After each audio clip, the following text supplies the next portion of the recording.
Sebelum belajar, kita berdoa dulu. Robbi zidni ilman warzuqni fahma.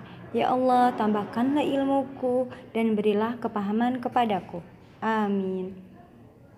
Assalamualaikum warahmatullahi wabarakatuh. Anak-anak sekalian, hari ini kita akan belajar pendidikan agama Islam dengan tema perilaku terpuji, infak sedekah, kisah Nabi, dan kisah Ashabul Kahfi. Oke anak-anakku sekalian yang berbahagia, tujuan pembelajaran kali ini kalian dapat memahami beberapa tema yang akan Nur sampaikan sekilas dengan perilaku terpuji, infak sedekah, kisah Nabi, dan kisah Ashabul Kahfi. Yang kedua, kalian dapat menjawab pertanyaan dari pertanyaan tentang perilaku terpuji, infak sedekah, kisah Nabi, dan Ashabul Kahfi. Yang ketiga, kalian dapat memahami materi dari kisah Nabi, kisah Ashabul Kahfi, perilaku terpuji, dan infak sedekah. Bu Nur langsung ke halaman 121 ya nak. A. Memiliki perilaku toleransi. Toleransi adalah sikap tenggang rasa atau menghargai pendirian dan pandangan orang lain yang berbeda dengan pendirian sendiri. Paragraf ketiga, di dalam Islam toleransi disebut juga tasamuh. Islam mengajarkan umatnya agar dapat menghargai setiap perbedaan. Di halaman 122, toleransi dimulai dari antar pribadi manusia seperti dalam Quran surah Al-Hujurat ayat 13. Toleransi terbagi dalam 3 macam, antar sesama muslim, antar umat beragama, dan antar suku bangsa. Salah satu contoh toleransi adalah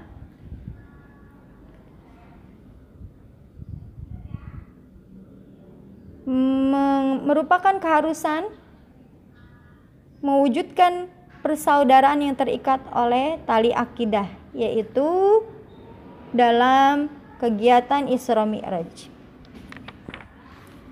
Perilaku simpati di halaman 124. Simpati adalah rasa kasih, rasa suka atau keikutsertaan merasakan perasaan orang lain baik suka ataupun duka. Contohnya, memberikan ucapan selamat kepada teman yang berprestasi. Yang C, halaman 125, sikap berbaik sangka kepada sesama. Berbaik sangka sering disebut husnuzon.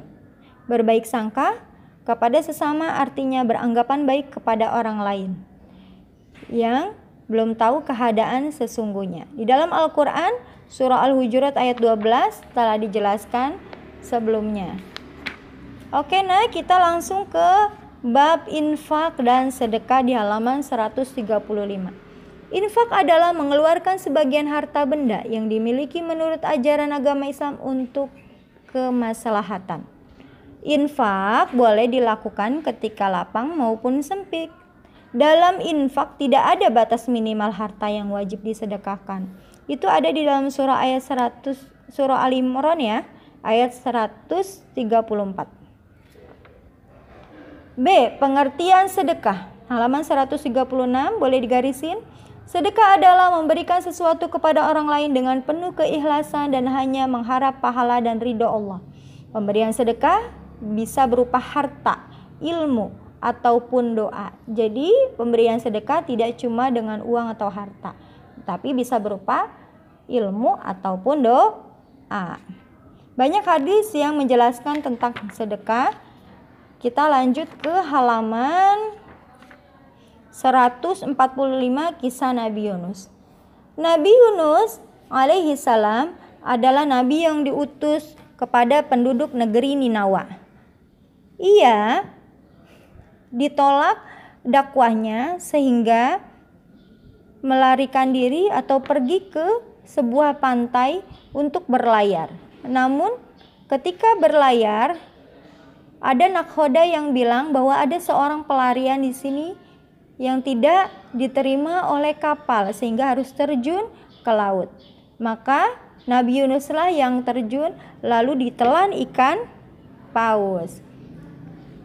Peristiwa ditelannya ikan paus Nabi Yunus adalah teguran bahwa Nabi Yunus tidak boleh meninggal umatnya meskipun umatnya menolak dakwahnya. Jadi Nabi Yunus tidak dimakan ikan paus, akan tetapi hanya dipenjarakan ke dalam perut ikan paus. Ditelan ikan paus adalah sebab karena Nabi Yunus meninggalkan umatnya penduduk negeri Ninawa yang menyembah berhala atau patung. Kita ke halaman 149 ya nak, kisah Nabi Zakaria. Nabi Zakaria mempunyai seorang keponakan yaitu anak dari Imron yang bernama Maryam. Maryam diasuh oleh Nabi Zakaria. Setelah Maryam beranjak dewasa, Nabi Zakaria menempatkannya di salah satu kamar Baitul Maqdis. Pada suatu ketika saat Nabi Zakaria hendak mengantarkan makanan, ia terkejut mendapati makanan tergeletak di sisi keponakannya yang sedang khusyuk beribadah. Kejadian itu berulang-ulang terjadi.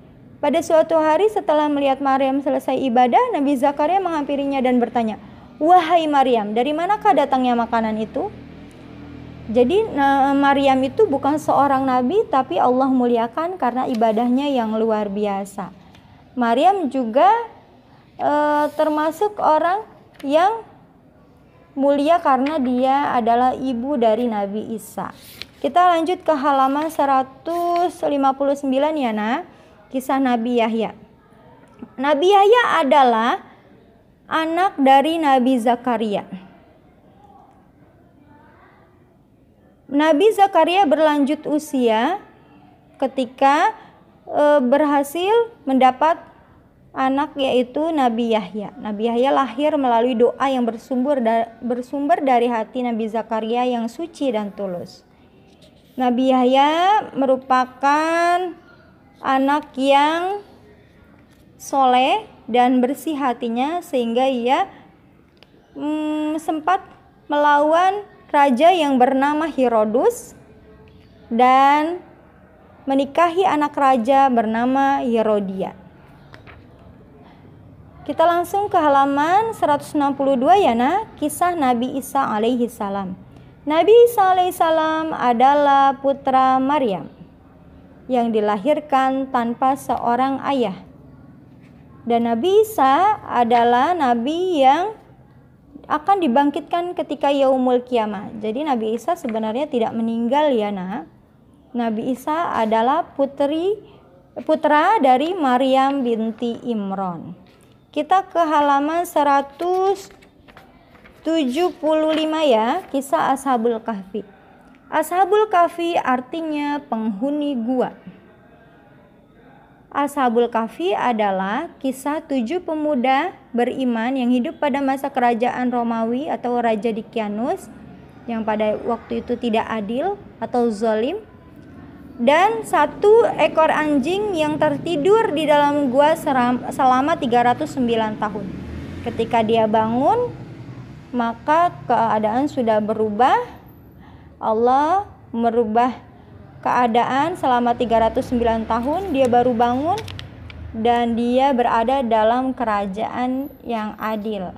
Ketika ia tahu adalah pada saat ia membeli makanan ke pedagang, maka makanannya uangnya sudah tidak laku karena 309 tahun yang lalu.